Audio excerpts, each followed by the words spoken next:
Hai, selamat pagi anak-anak. Hari ini kita akan belajar Microsoft Excel. Baik, kita buka aja langsung program Microsoft Excel yang ada di komputer kita. Untuk membukanya, kita double klik icon yang ada di desktop kita.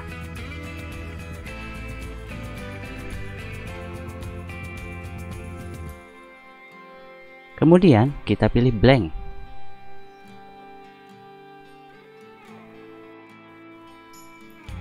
Nah, kali ini kita akan mengenal yang namanya kolom. Kolom adalah lembar kerja yang membentang ke bawah secara vertikal yang ditandai oleh alfabet A, B, C, D, dan seterusnya. Kemudian baris. Baris adalah lembar kerja Excel yang membentang secara horizontal yang ditandai oleh angka. Baris pertama atau S1, 2, 3, dan seterusnya.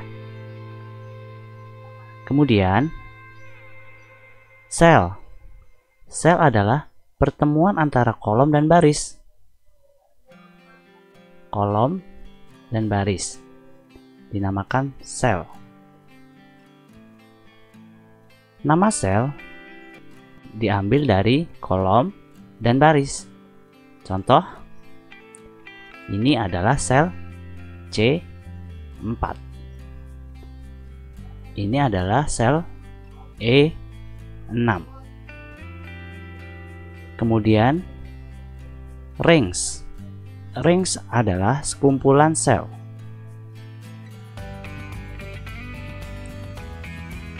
Nama range ini adalah B4 sampai E9.